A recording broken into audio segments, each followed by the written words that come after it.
সূরা আম্বিয়ার ৩৫ নম্বর আয়াত আল্লাহ তাআলা বলছেন, কুল্লু নাফসিন যায়িকাতুল মাউত সুম্মা ইলাইনা তুরজাউন।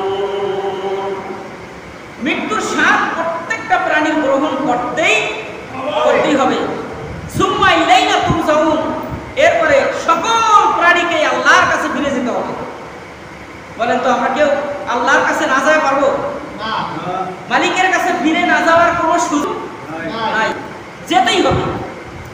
মানুষ প্রশ্ন করতে পারে, সাগরের মাঝে লঞ্চ ডুবে যায়, জাহাজ ডুবে যায়, মরে যায়, ওইগুলোই তো হয়তো মাছে খেয়ে ফেলে, অথবা পয়সা করলে মাটির সঙ্গে পানির সঙ্গে মিশে যায়। এগুলি নিয়ে আমরা কেমনে পাই, কোথায় পাবে? প্রশ্ন হতে পারে না? বিমান দুর্ঘটনায় কোথায় যে হারিয়ে গেছে বিমান, কোনো অস্তিত্ব নাই, জীবনে কোনোদিন আর ফিরেও আসে নাই। বিমান দুর্ঘটনায় পুড়ে একদম ছাই হয়ে গেছে, এগুলি নিয়ে আমরা পাইব? ঘর বাড়িতে আগুন লাগছে, পুড়িয়া শেষ। রাস্তায় অ্যাক্সিডেন্ট করেছেন, আপনার উপর দিয়ে বাস, ট্রাক, ট্রেন গেছে, গাড়ি গেছে, দৌড়লে আপনাকে রাস্তার সঙ্গে মিশিয়ে দিয়ে গেছে, এগুলো কি আমরা পাইব? কি বলেন, পাবে? পাবে না? আল্লাহ তাআলা কি পাইতে কষ্ট হইব নাকি? আমাদের কোনো অস্তিত্ব ছিল? আমাদের কোনো অস্তিত্ব ছিল না, সেখান থেকে আল্লাহ আমাদেরকে বানাইছে না? কি বলেন, বানায় নাই? কোন অস্তিত্ববিহীন একটা জিনিস থেকে যদি আল্লাহ তাআলা আপনাকে আমাদেরকে বানাইতে পারেন, সে আল্লাহ একবার বানানোর পরে আবার দ্বিতীয়বার ওই আল্লাহ বানাইতে কি আমাদেরকে আর কোনো কষ্ট হবে? আপনি যাই করেন আর না করেন, আপনি যেভাবেই মরেন, আপনি আবার আল্লাহ বলছেন সুম্মা ইলাইনা তুরজাউন, আমার কাছে ফিরে আসতেই হবে। তাইলে যদি ফিরে আসা না হয়, তাইলে আল্লাহর এই আয়াত, কোরআনের এই আয়াত মিথ্যা হয়ে যায় না? কি বলেন, মিথ্যা হয়ে যায় না? আর আল্লাহর কোরআনের আয়াত কি মিথ্যা? ভুল আছে কোনো সন্দেহ আছে? আল্লাহ বলেন যালিকাল কিতাবু লা রাইবা ফীহি হুদাল লিল মুত্তাকিন, এটা সেই কিতাব যার মধ্যে কোনো সন্দেহ নাই, আর এই কিতাব হলো আমার মুমিন মুত্তাকিনদের জন্য হেদায়েতের গ্রন্থ। সুবহানাল্লাহ। এই কোরআনটা হলো আমাদের জন্য কি? হেদায়েতের গ্রন্থ। সুবহানাল্লাহ। মৃত্যু থেকে কেউ রেহাই পায় নাই, কেউ রেহাই পাবেও। কবি বলেছেন, মরণ থেকে পালাও তুমি, মরণ তোমায় রইবে গিরি, যদিও শুধু আকাশ পানে লুকাও হেথায় লাগিয়ে সিঁড়ি। মরণ থেকে পালায়ন করা যায়? পালায় কেউ বাঁচতে পারে? কেউ পারবে? আজরাইল আমার আপনার সঙ্গে যেখানে দরকার, আমার মউত আল্লাহ যেখানে রাখছেন, ওই জায়গায় আজরাইল যায় হাজির হয়ে যাবে। বনি ইসরাইলের এক লোক সম্পর্কে আল্লাহর নবী হাদিসে বর্ণনা করে গেছেন। বনি ইসরাইলের একজন লোক ছিল, বুজুর্গ লোক, মৃত্যুর সময় সন্তানদেরকে ওসিয়ত করে গেলেন। বললেন যে আমার সন্তানেরা শোনো, আমি দুনিয়াতে তেমন কোনো আমল করতে পারি নাই, তেমন কোনো নেক করতে পারি নাই, ভালো কোনো কাজ করতে পারি নাই, রোজা করতে পারি নাই, নামাজ করতে পারি নাই, আল্লাহর হুকুমের কাম তেমন ভালো বেশি করতে পারি নাই। আমার মনে হয় মৃত্যুর পরে আমার জন্য বুঝি জাহান্নাম অবধারিত। ও আমার সন্তানেরা শোনো, আমি আল্লাহর হয়ে তোমাদেরকে একটা ওসিয়ত করে গেলাম। আমার ওসিয়তটা হলো, আমার মৃত্যুর পরে আমার লাশটাকে তোমরা আগুনে পোড়াইয়া দিয়া এই পোড়া ছাইগুলোকে দুইটা ভাগে ভাগ করে দিবা। একটা ভাগ নদীতে ফেলাই দিবা, নদীর জোয়ারের মধ্যে তোমরা ছেড়ে দিবা, আর একটা ভাগ তোমরা জঙ্গলার মধ্যে সব বুনে দিবা, পিছে পিছে দিবা। বাবার ওসিয়ত অনুযায়ী মৃত্যুবরণ করার পরে সন্তানেরা একই কাজ করলো। বাবা ইন্তেকালের পরে তার লাশটাকে পোড়াইয়া ছাইটাকে দুইটা ভাগে ভাগ করে দিয়ে এক ভাগ নদীর জোয়ারে ছেড়ে দিলেন, আর একটা ভাগ জঙ্গলার মধ্যে বিছাইয়া দিলেন, জঙ্গলার মধ্যে বুনে দিলেন। জঙ্গলার মধ্যে যা গেছে সব মাটির সঙ্গে মিশে গেছে, পানির মধ্যে যা ছেড়ে দিয়েছে পানির মধ্যে মিশে যাইয়া তলানিতে মাটির সঙ্গে মিশে গেছে। এবার আল্লাহ রাব্বুল আলামিন তার নবীকে জিজ্ঞাসা করলেন, আমার বান্দা তুমি এই কাজটা কেন করলা? এই ওসিয়তটা তুমি কেন করলা? তুমি তো মুসলমান, তুমি তো আমি আল্লাহর উপর ঈমান এনে লা ইলাহা ইল্লাল্লাহ এই কালেমা পড়ে তো তুমি মুসলমান হয়ে গেছিলা। তারপরে তোমার আমল যা হয়েছে এটাই তো তোমার জন্য যথেষ্ট ছিল, কিন্তু তুমি কেন এই কাজটা করলাম? তুমি কেন মৃত্যুর পরে মৃত্যুর আগে সন্তানদেরকে ওসিয়ত করলাম, মরার পরে এইভাবে করার জন্য বলো? এবার আল্লাহর বান্দা বলতেছে, আল্লাহ আমি এই কাজটা করেছি এই জন্য যে আমি জানি আমার তেমন কোনো আমল নাই, আমার তেমন কোনো নেকি নাই। মৃত্যুর পরে হয়তো আমার সঙ্গে আজরাইল, মৃত্যুর পরে আমার সঙ্গে কবরে ফেরেশতারা হয়তো ভালো আচরণ করবে না, আমার সঙ্গে ভালো ব্যবহার করবে না, আমাকে মনে হয় জাহান্নামে ভুগতে হতে পারে। জাহান্নামের ভয়ে, ও আল্লাহ তোমার ভয়ে আমি এই কাজটা করেছি। এবার আল্লাহ বলেন, বান্দারে তুই কি সত্যিকারে আমার ভয়ে, আমার জাহান্নামের ভয়ে তুই এই কাজটা করেছিস? এবার বান্দা বললেন, হ্যাঁ ও আল্লাহ, আমি এই কাজটা তোমার ভয়ে আর তোমার জাহান্নামের ভয়ে আমি করেছি। আল্লাহ রাব্বুল আলামিন ফেরেশতাদেরকে বলেন, ফেরেশতারা রে, আমার বান্দা যেহেতু জাহান্নামের ভয়ে, আমি আল্লাহ জাহান্নামের আযাবে ভয়ে যেহেতু এই কাজ করেছে, যাও যাও, আমি আল্লাহ এই ভয় অন্তরে পয়দা করার কারণে আমার বান্দাকে আমি আল্লাহ মাফ করিয়া দিলাম। তাইলে মৃত্যুর পরে আমাদের এই জীবনের পরে একটা ঠিকানা আমাদের আছে। প্রত্যেকটা মানুষের, আমরা এখন জীবিত, আমাদের মৃত্যুর পরে একটা ঠিকানা আমাদের আছে না নাই? আমাদের প্রত্যেকের একটা ঠিকানা আছে, আমরা কবরে চলে যাব। কি বলেন, কবরে যাব না? প্রত্যেকটা মানুষকেই, এক একটা মানুষকে কমসে কম 5টা ঠিকানা শেষ করে আল্লাহর সঙ্গে দেখা করতে হবে। প্রথমে আমরা ছিলাম আলমে আরওয়াহ, আল্লাহ রাব্বুল আলামিনের রূহ জগতের মধ্যে, ওই জায়গায় আমরা ছিলাম। ওই জায়গায় আল্লাহ তাআলা আমাদেরকে বলছিলেন, আলাস্তু বিরাব্বিকুম, তুমি কি, তোমরা কি, ও বান্দারা তোমরা শোনো, আমি কি তোমাদের রব নই? আল্লাহ রাব্বুল আলামিন বলেন, যখন বলছেন আলাস্তু বিরাব্বিকুম, আমরা সেই সময় বলছিলাম, বলা ও আল্লাহ তুমি আমাদের রব। আমরা রূহের জগতে ছিলাম। রূহের জগতের পরে আল্লাহ রাব্বুল আলামিন আমাদেরকে পাঠাইছেন আরেকটা জগতে, এটার নাম হলো আলমে বুতুন, মায়ের পেট। রূহের জগৎ থেকে আমরা আরেকটা জগতে আসছিলাম, এই জগৎটার নাম হলো আলমে বুতুন, মায়ের পেটের মধ্যে আমরা প্রত্যেকে ছিলাম কি ছিলাম না? বলেন তো, প্রত্যেকে আমরা মায়ের পেটে ছিলাম কিনা?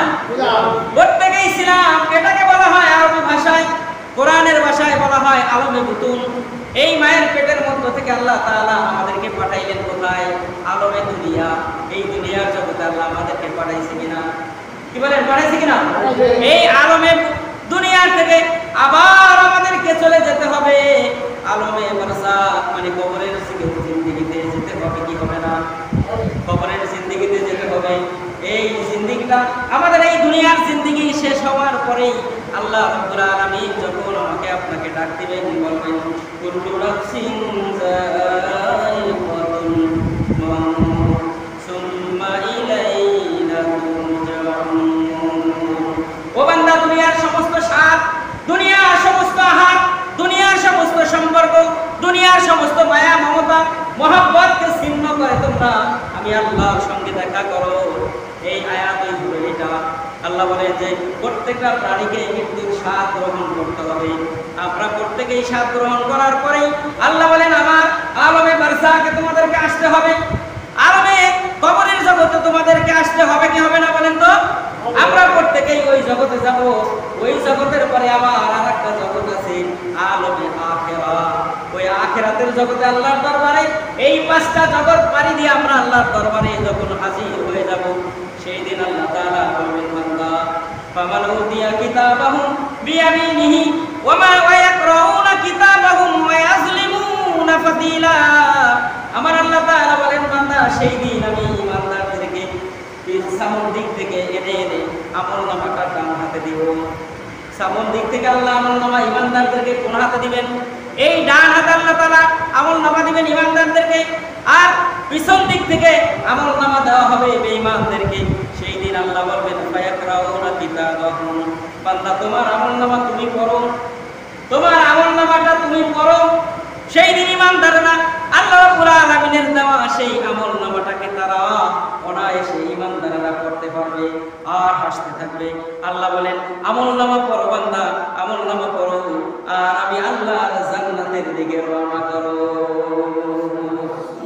ইমানদার আমলনামা পড়বে, খুশিতে হাসতে হাসতে আল্লাহ রাব্বুল আলামিনকে বলবেন, আল্লাহ এত আমল, এত নেক, এইগুলি তো কোনোদিন করি নাই, কই পাইলাম? এত আমল তুমি কোথা থেকে দিলা? এত নেকিগুলো তুমি কোথা থেকে দিলা? ও আল্লাহ, এই যে তোমার আমলনামার ফাঁকে ফাঁকে যে লেখাগুলো আছে, কোথা থেকে এত আমল আসলো? আল্লাহ রাব্বুল আলামিন বলেন, বান্দারে তুমি আমার কাছে দোয়া করছিলা দুনিয়ায়, আমি আল্লাহ রাব্বুল আলামিন সব দোয়াগুলো তোমার জন্য দুনিয়ায় কবুল করি নাই। তোমার জন্য আমি আল্লাহ রাব্বুল আলামিন কিছু দোয়া আমি আখিরাতের জন্য রিজার্ভ করে রাখছিলাম, যে দোয়াগুলো, যে আমলগুলো আমি তোমার জন্য রেখেছিলাম, আজকে আমি হাদিয়া হিসাবে তোমাকে তোমার আমলনামায় ওই দোয়াগুলো কবুল করাইয়া আমি আল্লাহ তোমাকে জান্নাত দিয়া দিলাম। আল্লাহ তাআলা বলবেন, বান্দা যখন দুনিয়ায় দোয়া করে, আমি আল্লাহ এমন দোয়া আছে সাথে সাথে বান্দার দোয়া কবুল করে নেই।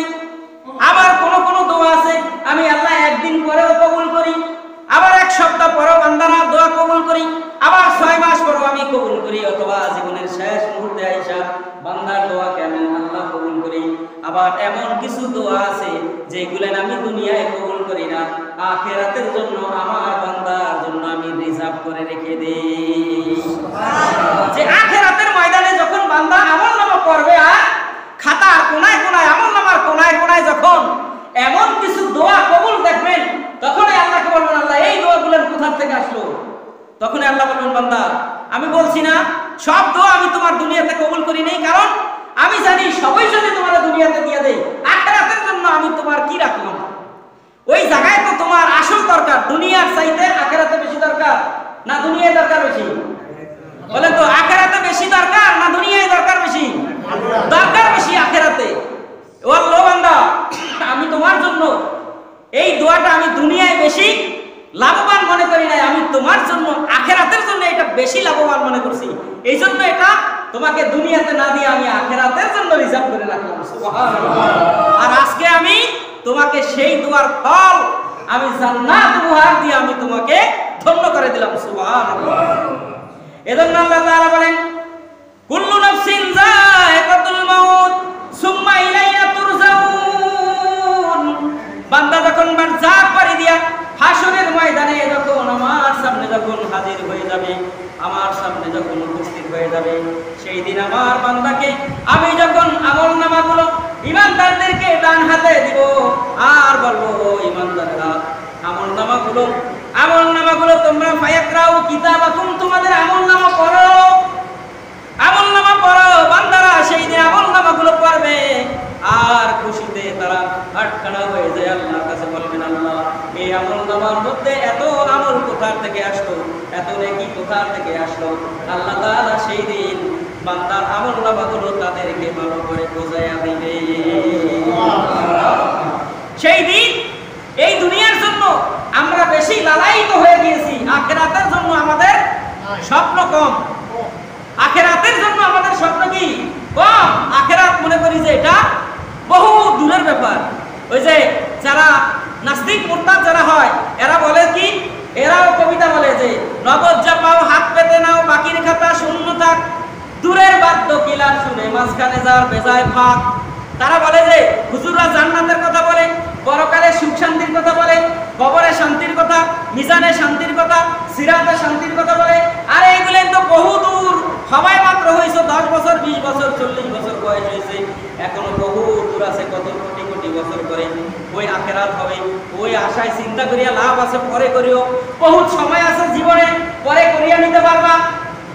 এইরকম করে মানুষদেরকে কি করে নষ্ট বানায়া, ভ্রষ্ট বানাইয়া, ঈমান খারাপ করিয়া দুনিয়ার থেকে তাদেরকে জাহান্নামী বানাইয়া আবার কবরে নেয়। এরকম মানুষ আমাদের সমাজে আছে না? আল্লাহ বিশ্বাস করে না, আল্লাহ বিশ্বাস করে না, নবী বিশ্বাস করে না, রাসূল বিশ্বাস করে না, নামাজ বিশ্বাস করে না, রোজা বিশ্বাস করে না, এরকম লোক আছে আমাদের সমাজে। তারা আবার রাস্তাঘাটে বলে, আবার মানুষের ওয়াজ শোনায়, দেখো আমার বিশ্বাস হয়েছে, নামাজ জীবনে না পড়লেও সমস্যা নাই, নামাজ না পড়লে হবে, নামাজের মতো নামাজ একবার বললেই বলে হয়। এরকম আছে না কোনো শয়তান আমাদের সমাজে? আমাদের শয়তান আছে না? আমাদের সমাজে এরকম শয়তান আছে না? এই শুরু মার্কেটে আছে, অন্য নাই, শুরু মার্কেটে আছে, যারা বলে নামাজ না পড়লে কিছু হবে না। কত বড় শয়তান চিন্তা করছেন? এ কি আসল শয়তান না নকল শয়তান? এটাই হলো অরিজিনাল শয়তান। কারণ আল্লাহ রাব্বুল আলামিন কোরআনুল কারীমে সূরা নাসের মধ্যে বলছে, মিনাল জিন্নাতি ওয়ান নাস। শয়তান হয় দুই রকম, একটা হয় মানুষ শয়তান, আর একটা হয় জিন শয়তান। কি শয়তান? একটা হয় মানুষ শয়তান, আর একটা কি শয়তান? এইটা হলো অরিজিনাল মানুষ শয়তান, যেটা বলে নামাজ পড়া লাগবে না, রোজা থাকা লাগবে না, হজ করা লাগবে না, যাকাত দেওয়া লাগবে না, ভালো কাজ করা লাগবে না। আবু জাহেল বলে হ্যাঁ লাগে জান্নাতে যাইবো।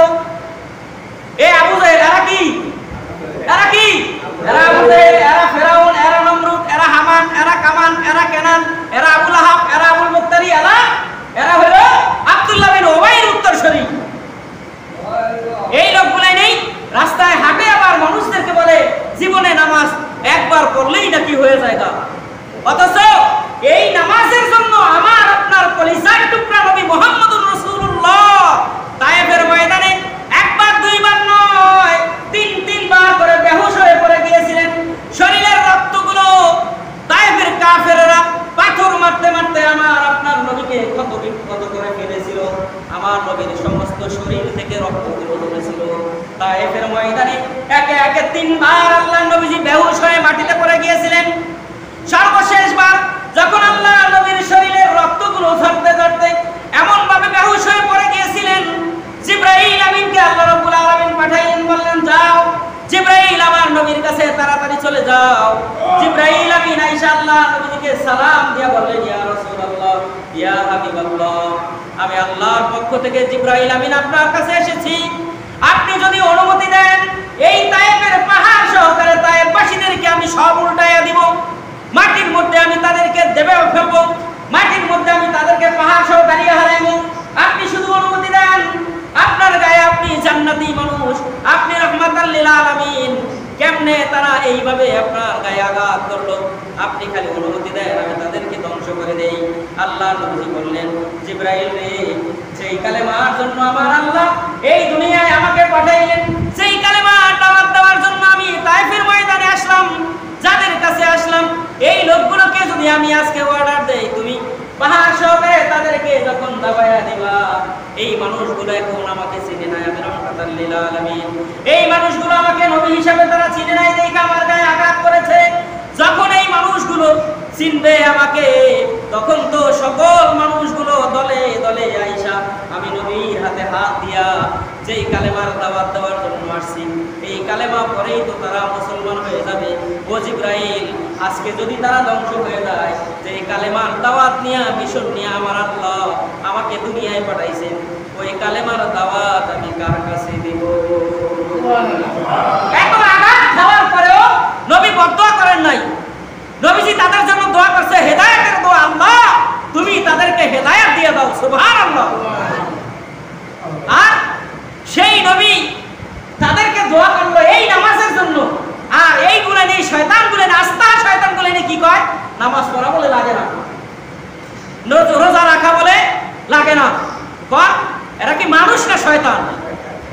কারণ আমি বলি নাই, শয়তান আল্লাহ বলছে সূরা নাসের মধ্যে, আল্লাহ তাআলা বলেন মিনাল জিন্নাতি ওয়ান নাস, শয়তান হয় দুই রকম, একটা হয় মানুষ শয়তান আর একটা হয় জিন শয়তান। এরা হলো অরিজিনাল মানুষ শয়তান। জীবনে আমরা শয়তান দেখি নাই, কিন্তু এইগুলো নিয়ে দেখলে শয়তানের কথা মনে পড়ে। কি কন ঠিক না? আল্লাহ তাআলা ওদেরকে হেদায়েত দাও, বলেন আমিন। বলে ওদেরকে হেদায়েত দাও। হেদায়েত যদি কবরে না থাকে, আবু জাহেলের মতো, আবু লাহাবের মতো ধ্বংস করলে আমাদের আফসোস থাকবে না। কারণ যেই কালেমার জন্য সাহাবায়ে কেরাম জীবন দিলেন, যেই কালেমার জন্য অসংখ্য নবীদেরকেও কাফেররা দুনিয়া থেকে বিদায় করে দিয়েছে।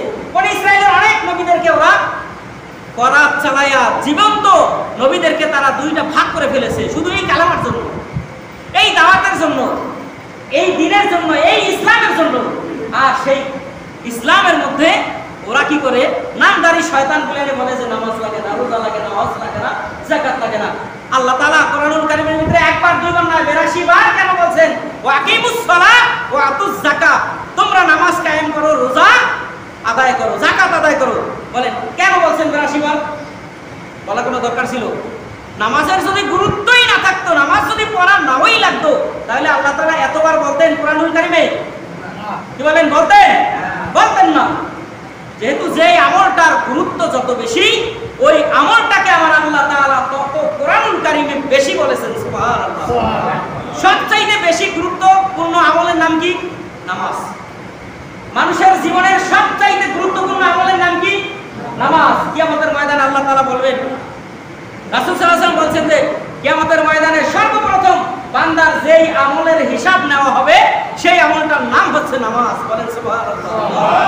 আর যদি কেউ, আল্লাহ বলেন, যদি আমার বান্দারা সঠিকভাবে আমার নামাজের হিসাব দিতে পারে, আমি আল্লাহ বান্দার আর অন্য কোনো আমলের হিসাবের জন্য তেমন গুরুত্ব দিব না। নামাজের হিসাব দিয়েই আমি আল্লাহ আমার বান্দাদেরকে মাফ করে দেব। সে আল্লাহ তাআলা বলতেছেন, ও বান্দা, দুনিয়ার হায়াত যখন তোমার শেষ হয়ে যাবে, দুনিয়ার জিন্দেগি যখন শেষ হয়ে যাবে, এই দুনিয়াতে আমরা কেউ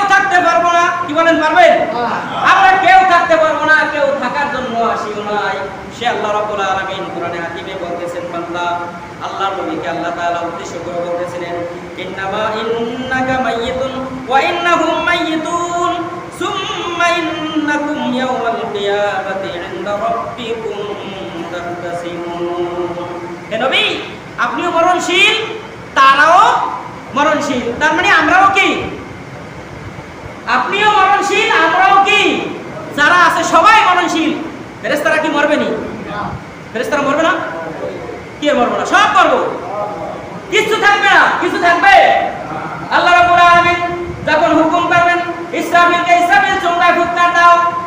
ইসরাফিল পরপর 3টা চুঙ্গায় ফুৎকার দিবে। প্রথম ফুৎকারে পৃথিবীর সকল প্রাণী সব শেষ। এক ফুৎকারের কারণে तमाम পৃথিবীর সকল প্রাণীর মৃত্যু হয়ে যাবে। দ্বিতীয় ফুৎকার যখন আল্লাহ তাআলা বলবেন আবার তুমি চুঙ্গায় ফুৎকার দাও, দ্বিতীয় ফুৎকারে আবার পৃথিবীর যত মানুষ ছিল, প্রাণী ছিল, যত জীব জানোয়ার ছিল সবগুলোকে আল্লাহ রাব্বুল আলামিন বিচার যাদের হবে, ওই বিচার প্রার্থী জিন মানুষ এরা সবাই আল্লাহর দরবারে হাজির হয়ে যাবে। আবার চুঙ্গায় ফুৎকার দেওয়ার আগে আল্লাহ তাআলা মানুষ শেষ হওয়ার পরে আল্লাহ রাব্বুল আলামিন 4 জন ফেরেশতাকে ডাকবেন, জিবরাইল, আসরাইল, মিকাইল, ইসরাফিল। এই 4 জন ফেরেশতাকে আল্লাহ রাব্বুল আলামিন ডাকবেন। প্রথম চুঙ্গার ফুৎকারের কারণে সকল ফেরেশতারাও শেষ। দুনিয়া তো কেউ নাই, আকাশেও কেউ থাকবে না। দুনিয়ার সকল মানুষ শেষ, সকল প্রাণী শেষ, আসমানের সকল প্রাণী, সকল জীব জানোয়ার যা আছে সকল ফেরেশতারাও শেষ হয়ে যাবে। মাত্র বাকি থাকবেন আল্লাহ এবং 4 জন ফেরেশতা। কয়জন? আল্লাহ এবং 4 জন ফেরেশতা। এই 4 জন ফেরেশতার মধ্যে জিবরাইল, মিকাইল, ইসরাফিল আর আসরাইল, এই 4 জন ছাড়া আর আল্লাহ ছাড়া একজনও বাকি থাকবে না। এবার আল্লাহ রাব্বুল আলামিন ডাক দিলেন, জিবরাইল রে, কে কে বাকি আছে? মরার থেকে আর কে কে বাকি আছে? আর জিবরাইল বলবেন, আয় আল্লাহ, তুমি আছো আর আমরা 4 জন বড় ফেরেশতা আছি, আর দুনিয়াতেও কেউ নাই, আসমানেও আর কেউ নাই। আল্লাহ রাব্বুল আলামিন বলবেন, আর জিবরাইল রে, তোমাকেও মরতে হবে, তোমাকেও মরতে হবে। আল্লাহ তাআলার হুকুমে আজরাইলকে হুকুম করবেন, জিবরাইলের জান কবজ করো। জিবরাইলের জান কবজ হয়ে যাবে। আবার আল্লাহ জিজ্ঞাসা করবেন, আর কে কে বাকি আছে? 3 জন ফেরেশতা বলবেন, আল্লাহ, আমরা 3 জন, আর তুমি আছো, আর কেউ নাই, জমিনেও কেউ নাই, আসমানেও কেউ নাই। এবার আল্লাহ তাআলা মিকাইলকে বলবেন, মিকাইল, তোমার মৃত্যু হতে হবে। মিকাইল মৃত্যুবরণ করে ফেলবে। আবার আল্লাহ বলবেন, আর কে আছে? আজরাইল। এবার আজরাইল বলবেন, আল্লাহ, আমরা 2 জন ফেরেশতা, ইসরাফিল আর আমি, আর আল্লাহ, তুমি ছাড়া কেউ নাই, আসমানেও নাই, জমিনেও নাই। এবার আজরাইল বলবেন, এবার আমার ইসরাফিলের জান কবজ করো। ইসরাফিলের জান কবজ হয়ে যাবে। আল্লাহ তাআলা বলবেন, ও আমার আজরাইল, আর কে আছে? এবার আজরাইল বলবেন, আল্লাহ, তুমি আল্লাহ, আর আমি আজরাইল ছাড়া আসমানেও কেউ নাই, জমিনেও কেউ নাই। এবার আল্লাহ রাব্বুল আলামিন আজরাইলকে বলবেন, আজরাইল রে, তোমারও মরণ, তোমাকেও মরতে হবে। মউত, ইয়া মালাকাল মউত, ও মউতের ফেরেশতা আজরাইল, তোমারও মরতে হবে। এবার আল্লাহ রাব্বুল আলামিন যখন বলবেন, আজরাইল, তোমার জান তোমাকে কবজ করে দিতে হবে, আজরাইল আল্লাহর সামনে কেঁদে দিয়ে বলবেন, আল্লাহ, আমার জান আমার কবজ করে দিতে হবে। এই দায়িত্বটা যদি আমি জানতাম, এই খবরটা যদি আমি আগে জানতাম, আমি কোনোদিনও আজরাইলের জান কবজের দায়িত্ব আমি নিতাম না। আমার জান যে আমার কবজ করতে হবে, এটা যদি জানতাম আল্লাহ, তাহলে तमाम পৃথিবীর সকল প্রাণীর জান কবজের এই কঠিন দায়িত্বটা আমি নিতাম না। আল্লাহ তাআলা ডাক দিয়ে বলবেন, মউত, ইয়া মালাকাল মউত, হে মালাকুল মউত, আজরাইল মরে যাও।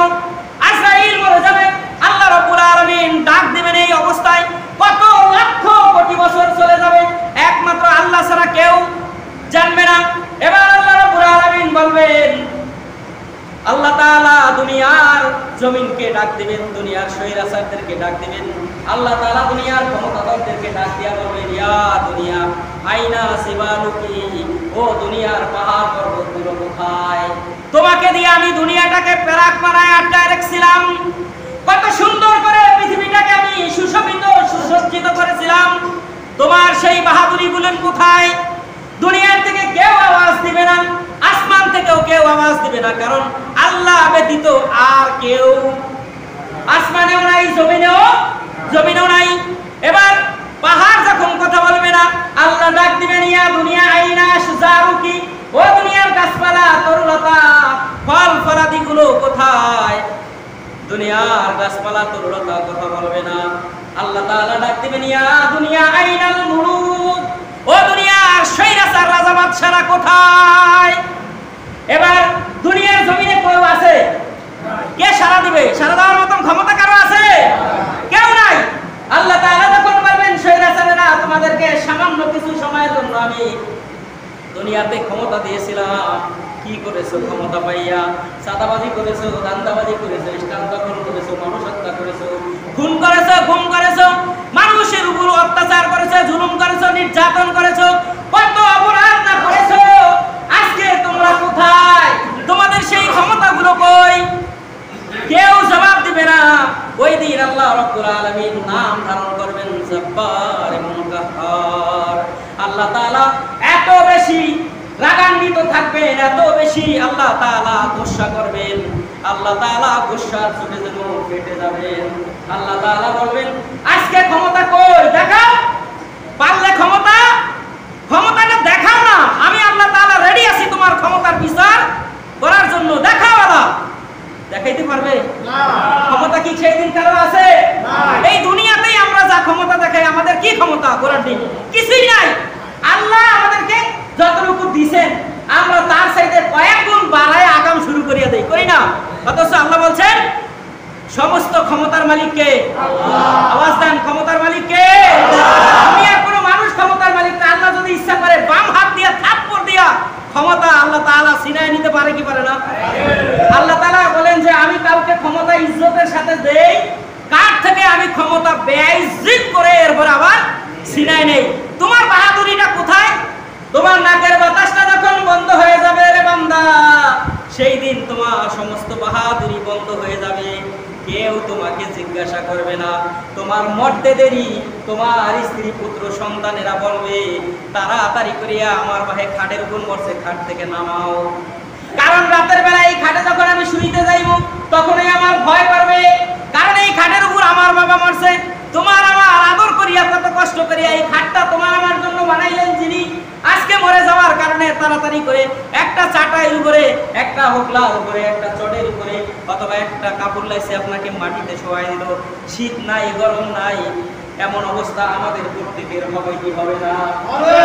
সে আল্লাহ তাআলা কোরআনে হাকিমে বলতেছেন, কুল্লু নাফসিন যায়িকাতুল মউত, ও বান্দা, মৃত্যুর স্বাদ তোমাদের প্রত্যেককে গ্রহণ করতে হবে। সুম্মা ইলাইনা তুরজাউন, এই মৃত্যুর পরেই তোমাদের সকলকে আমি আল্লাহর দরবারে আবার হাজির হতে হবে। হাজির হওয়া লাগবে। মরার পরে আল্লাহর দরবারে হাজির হওয়া লাগবে। কি বলেন? মৃত্যুর ভয় আমাদের অন্তরে আছে কারো? যে না, আমরা বাঁচছি তখন চিরজীবন, মরুম না, তাইলে তাদের অসুবিধা নাই। তারা মৃত্যুর ভয় করেন না করেন, কোনো আফসোস নাই। কিন্তু মৃত্যু তো বরণ করতে হবে না, হবে না?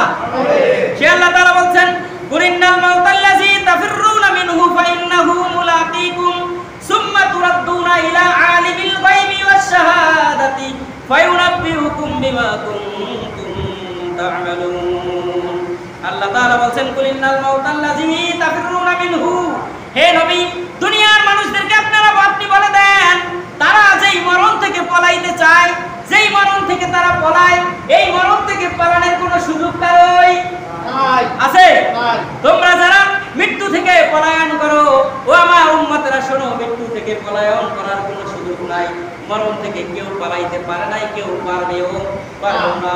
আল্লাহ তাআলা বলেন, সুম্মা তুরজাউন, সুম্মা তুরাদ্দুনা ইলা আলিমিল গায়ব, অদৃশ্যের মালিক যে আল্লাহ আমাদের আছে, তার কাছেই তোমাদেরকে আবার ফিরে যেতে হবে।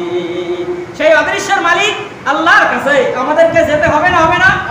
কি বলেন, হবে কি হবে না? এরপরে আল্লাহ তাআলা বলছেন, ফায়ুনাব্বিউকুম বিমা কুনতুম তা'মালুন, ও বান্দারা, তোমরা যেই কর্মকাণ্ড দুনিয়ায় করো, সকল কর্মকাণ্ড সম্পর্কে কিন্তু আমি আল্লাহ অবগত আছি। আমরা গোপনে যা করি তা দেখেন কে? আল্লাহ। আমরা প্রকাশ্যে যা করি তা দেখেন কে? আল্লাহ। কি বলেন, তাহলে সবই তো আল্লাহ দেখে নাকি? আল্লাহু আলিমুম বিযাতিস সুদূর, ও বান্দা, তোমার অন্তরের মধ্যে কি লুকায় রাখো, গোপনে বা প্রকাশ্যে, এইগুলাই সম্পর্কে যিনি অবগত আছেন তিনি কে? আল্লাহ। আওয়াজ দেন, তিনি কে? আল্লাহ। তাই না, আমি আপনি পলায়া যাই করি আর না করি, করিয়া কোনো লাভ আছে? সবই তো মালিক দেখতে আছে না, তাই না? তাহলে সেই মালিকের কাছে আমাদেরকে যেতে হবে না, হবে না? কি নিয়ে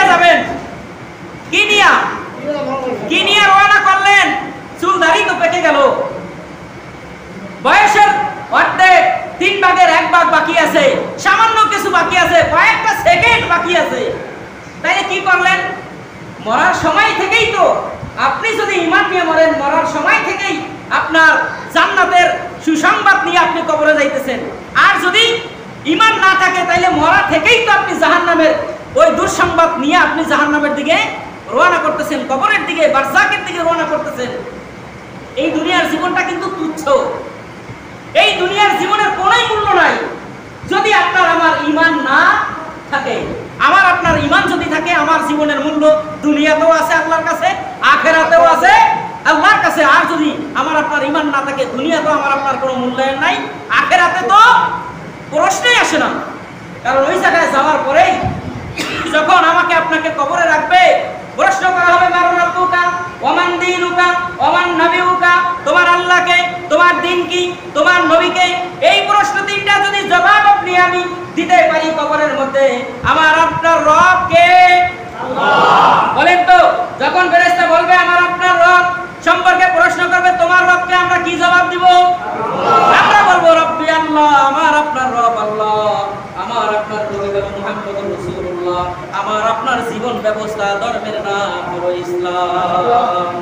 এই প্রশ্ন তিনটার জবাব যদি আপনি কবরে দেন, আল্লাহ বলবেন বান্দা ও আমার ফেরেশতা, আমার বান্দার বিছানার নিচে, পিঠের নিচে জান্নাতের ফরাশ বিছায় দাও। সুবহানাল্লাহ বলেন না? আমার আপনার বিছানার নিচে জান্নাতের ফরাশ বিছিয়ে দেওয়া হবে, বিছানার চাদর বিছিয়ে দেওয়া হবে। আর আমার বান্দার জন্য আমার বান্দার কবরটাকে এত বড় বানায় দাও, আমার বান্দার চোখের পাওয়ারটা যত বড় কত দূর পর্যন্ত কবরটাকে তুমি বানায় দাও। জান্নাতের নাজ নেয়ামতগুলো কবরের মধ্যে চলে আসবে। মদিনার নবীর সঙ্গে কবরের সঙ্গে আপনাকে যোগাযোগের ব্যবস্থা করে দিবে।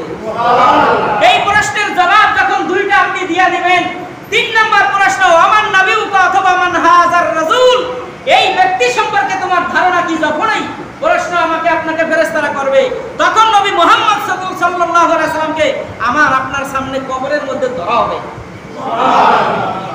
কারণ কিছুক্ষণ পূর্বে আপনি দুনিয়ার থেকে যখন বিদায় নিয়েছিলেন, তখন ওই নবীর কালেমা লা ইলাহা ইল্লাল্লাহু মুহাম্মাদুর রাসূলুল্লাহ, এই কালেমা পড়তে পড়তে যখন আপনি ইন্তেকাল করেছিলেন, ওই সময় আমার আপনার সামনে আখেরি নবী মুহাম্মদ মুস্তাফাকে ধরা হয়েছিল। কিছুক্ষণ পরে যদি ওই নবীকে আপনার সামনে আবার ধরা হয়, বলেন তো আপনি চিনতে পারবেন কি পারবেন না? পারবেন? ওই সময় কবরের মধ্যে ওই ঈমানদার বলবে, ইনিই তো আমার নবী মুহাম্মদ মুস্তাফা সাল্লাল্লাহু আলাইহি ওয়াসাল্লাম। তখনই আল্লাহ বলবেন, আমার বান্দার বিছানা জান্নাতের বিছানা হয়ে যাবে, আমার বান্দার চোখের পাওয়ারটা হয়ে যাবে যত দূর পর্যন্ত পাওয়ার যায় অত বড়। আর আমার বান্দার জন্য কবরে জান্নাতের নেয়ামত গুলাই পাঠায় দাও ফেরেশতারা। সুবহানাল্লাহ। আর যদি প্রশ্নের জবাব না হয়, বলবো হায় হাতা লাদ্রি, হায় হাতা লাদ্রি, হায় হাতা লাদ্রি, আল্লাহকে চিনি না, নবীকে জানি না, আমার দিন কি বুঝি না। এই উত্তর ছাড়া আর কোনো উত্তর নাই। তখনই আল্লাহ তাআলা বলবেন, কবরের মাটিকে অর্ডার দিবেন, কবরের মাটি এমন ভাবে দুই মাটি একসাথে চাপ মেরে দিবে, জীবনের মতো গোশত আর হাড্ডিগুলো মাটির সঙ্গে মিশিয়ে দেওয়া হবে। একেবারেই আমাকে ফিনিশ বানিয়ে ফেলা হবে কবরের মধ্যে। শুরু একবারেই না, ওখান থেকে শুরু করে হিসাব নিকাশ পর্যন্ত, হাসরের ময়দানে ওঠা পর্যন্ত আমার আপনার উপরে জাহান্নামের শাস্তি চলতেই থাকবে। এজন্য সাবধান, মৃত্যুর আগে আমাদেরকে দুনিয়া থেকে কবরের মাল সামানা নিয়ে কেবল রওনা করতে হবে না। মরার পরে চিন্তা করবেন যে আমি ওই জায়গায় যাই কিছু গোছাই, আমার সন্তান আদি যা দুনিয়াতে রাইখা গেছি তারা কিছু পাঠাবে, ওটা দিয়ে আমি সারিয়ে যাইতে পারব নাকি? আর নাহলে দুনিয়াতে সহায় সম্পদ আছে, বিক্রি করিয়া কিছু টাকা পয়সা কবরে নিয়ে যান, ফেরেশতারা যখন আসবে একবারে ঘুষ দিলে চলবে না? দুনিয়াতে তো ঘুষে সব চলে, কি বলেন? চলে কিনা ঘুষে? ওই জায়গায় চলবো না? ও মানে আল্লাহর কাছে চলে না, মানুষের কাছে চলে, আল্লাহর কাছে চলে না। বুঝতে হবে যাই তাইলে আসলকে দুনিয়া না আখিরাত, আসলকে আল্লাহ না দুনিয়া? আমার আসল কিন্তু ওইটা। কিন্তু আমরা এই দুনিয়ার পিছনে ঘুরতে ঘুরতে পাগল হয়ে গেছি, যার কারণে এখন আর আমরা দুনিয়াকে বেশি প্রাধান্য দেই না। কিন্তু আসলেই তো ঠিকানা ছিল আমার এইটা। ওটাই কিন্তু আমার আসল ছিল। আল্লাহ রাব্বুল আলামিন সূরা মুনকার 2 নম্বর আয়াতে কারিমায় আল্লাহ তাআলা বলতেছেন, আল্লাযী খালাকাল মাউতা ওয়াল হায়াতা লিয়াবলুয়াকুম আইয়ুকুম আহসানু আমালা ওয়া হুয়াল আজিজুল গফুর। আল্লাহ তাআলা বলতেছেন, আল্লাযী খালাকাল মাউতা, ও বান্দা আমি আল্লাহ তাআলা আগে মউত বানাইছি। আল্লাহ নিজে বলতেছেন আমি আগে মউত বানাইছি, ওয়াল হায়াতা এরপরে আমি হায়াত বানাইছি, লিয়াবলুয়াকুম আইয়ুকুম আহসানু আমালা, আমি দেখতে চাই আমলের দিক দিয়া, নেক কাজের দিক দিয়া, নেকি অর্জনের দিক দিয়া প্রতিযোগিতায় আমার কোন বান্দা কোন বান্দি বেশি অগ্রগামী। সুবহানাল্লাহ। আমরা নেক কামাইতে কিন্তু প্রতিযোগিতা করি না, বদ কামাইতে আমরা প্রতিযোগিতার কোনো শেষ নাই। গুনার কাজে আপনি প্রতিযোগিতায় শামিল হয়ে যান, অথচ নেক কাজে আল্লাহ বলছেন যে নেক কাজে তুমি প্রতিযোগিতায় শামিল হও। এই আয়াতে আল্লাহ বলছেন নেক কাজে কি করতে হবে? প্রতিযোগিতা করতে হবে। কার চাইতে কে বেশি নেকি অর্জন করতে পারে। সাহাবায়ে কেরাম প্রতিযোগিতা করতেন, নেক কাজ করার জন্য প্রতিযোগিতা করতেন। হযরত ওমর, হযরত আবু বকর তারা প্রতিযোগিতা করতেন। আবু বকর চিন্তা করতেন আমার উপর দিয়ে কেউ বেশি নেকি কামাই করতে পারবে না। হযরত ওমর চিন্তা করেন আজকে আমি আবু বকরের ঠকায় দিব, কিন্তু আবু বকর রাদিয়াল্লাহু তাআলা আনহুকে ঠকাইতে ওমর জীবনেও পারে নাই। আল্লাহ নবীর দুইজন স্ত্রী ছিল, একজন ছিল আবু বকরের মেয়ে আর একজন ছিল হযরত ওমরের মেয়ে। এই দুই স্ত্রীকে এক জায়গায় করে আল্লাহ নবীজি জিজ্ঞাসা করলেন, স্ত্রী গো বলো তো আমি নবীর পরে আল্লাহর আরশের নিচে জমিনের উপরে আমার দুইজন সাহাবীর নেকি, ওই যে আকাশের চন্দ্র দেখো, ওই যে আকাশের তারকা দেখো, আর সাহারা মরুভূমির যে বালুর কণাগুলো দেখো, এর চাইতেও বেশি কার আমল হবে? হযরত আবু বকরের কন্যা মনে করলেন যে আমার বাবা আবু বকরের হবে, ওমরের কন্যা চিন্তা করলেন যে আমার বাবা ওমরেরই হবে। আল্লাহ নবী সাল্লাল্লাহু আলাইহি সাল্লাম তাদের কাছে জিজ্ঞাসা করলো, তারা উত্তর দিতে পারলেন না। আল্লাহ নবী সাল্লাল্লাহু আলাইহি সাল্লাম বললেন যে হযরত ওমরেরটা। হযরত ওমরের কথা বলার পরে বলেন তো আবু বকরের কন্যার মনটা ভালো থাকবো না খারাপ হইব? এক খতিবের বিরুদ্ধে যদি আর এক খতিবের প্রশংসা করা হয় তাইলে কি হয়? একজন বেজার হয় আর একজন খুশি হয়। যখন এই আল্লাহর নবী হযরত ওমরের কথা বললেন, হযরত আয়েশা সিদ্দিকা রাদিয়াল্লাহু তাআলা আনহা বেজার হয়ে গেলেন, মুখটা ছোট হয়ে গেল, মুখটা বেজার হয়ে গেল। আল্লাহর নবী বলেন, আয়েশা গো তুমি এই কথাটি শুনেই তুমি বেজার হয়ে গেলা।